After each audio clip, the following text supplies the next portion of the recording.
पाहिजे ते म्हणजे एवढं बोलाल ते. मला असं वाटतं की मी फार वर्षापूर्वी 10 मिनिटाची स्पीच दक्षिण बद्दल दिली होती. आज पुन्हा ही 10 मिनिटाची स्पीच जी आहे, आईच्या कृपेनं, देवाच्या कृपेनं ही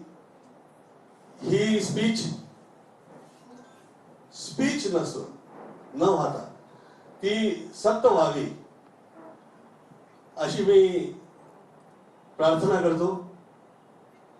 कारण फिल्म सिटी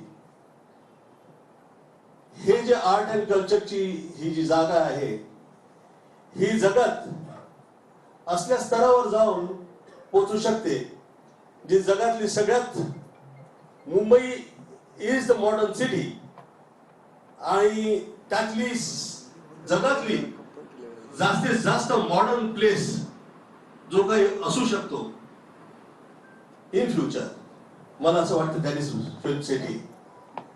ते मॉडर्न तर आहेच. फार फार वर्ष झाले आम्ही जी मुंबई बघायचो ती सुरुवातीला त्यापासून आता जास्त सुंदर दिसते, प्रोग्रेस दिसतोय.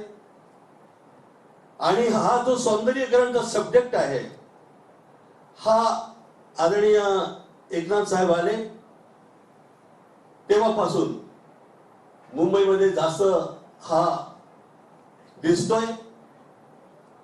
हवा असो, रस्ते असो, क्लीन आहे. कामं जी आहेत सौंदर्यीकरणची असो किंवा जी प्रोग्रेसची असो, ते सुरुवात झाली आहे. मला असं वाटते की माझ्यावर जी वर्षानुवर्ष ही जी शिवकृपा राहिली, शिवाजींची कृपा राहिली किंवा आदरणीय बाळासाहेब ठाकरेंची माझ्यावर कृपा राहिली, मी ते माझ्या आई वडिलांचे चांगले संबंध होते त्यांच्याबरोबर आणि कधी असं वाटलं नव्हतं की मी अशा या रीतीनं जुडेल.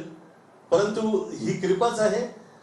आणि जास्त मोठे मोठे शब्द न सांगता मी धन्यवाद देतो कि हाँ मैं हिंदी में कितीतरी वर्षानंतर मी मराठीत यापुढे कधीच एवढी स्पीच दिली. हाँ, मैं बहुत बहुत धन्यवाद देता हूँ आदरणीय एकनाथ जी का. मेरे साथ में मित्रगण यहाँ पे आए हुए हैं, मैं आप सब लोगों का धन्यवाद देता हूँ. जो लोग यहाँ पे पत्रकार वर्ग से आए हैं, आप सभी का धन्यवाद देता हूँ. और ईश्वर से प्रार्थना करता हूँ कि जो काम मुझे मिलेगा मैं ईमानदारी के साथ वो काम कर पाऊँ, ऐसे भाई के चरणों में मेरी प्रार्थना है. और जो मैंने मराठी में कहे हैं आपको उसको हिंदी में आप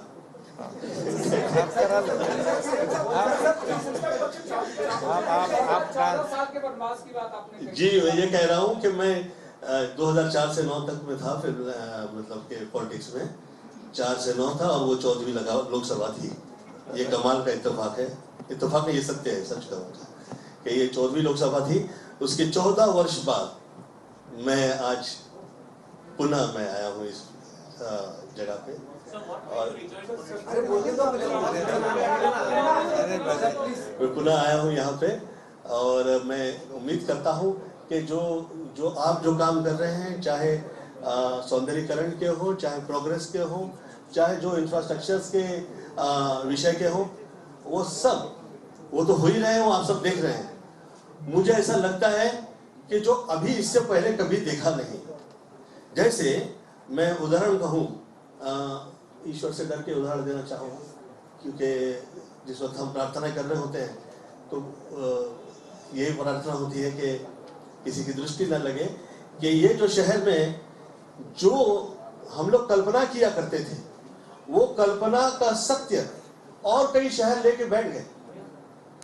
मुझे ऐसा लगता है प्रेरणा तो सब मुंबई से मिली है. और जो प्रेरणा मिली, जो आर्ट एंड कल्चर की हो, चाहे वो सितारों की और वो चांद की हो, वो जो सपना हम देखा करते थे, मुझे ऐसा लगा कि आदरणीय एकनाथ जी के साथ हम लोग वो पूरा कर सकते हैं, वो सपना साकार हो सकता है। और जो फिल्म सिटी है वो विश्व में, वर्ल्ड की जो मॉडर्न सिटी है वो ऐसी तैयार हो सकती है। मैं वो शुभेच्छा करता हूं कि जो माया नगरी से हम लोग जुड़े हैं और जो आगे निकले हैं और पूरी दुनिया में इज्जत मिली है, उसके साथ हम ईमानदारी से पेश आए। ये ईश्वर से प्रार्थना है, दुआ है, आप जो कहिए। अशाच ताज्या बातम्यांसाठी बेल आयकॉन दाबून चॅनलला सबस्क्राईब करा. धन्यवाद.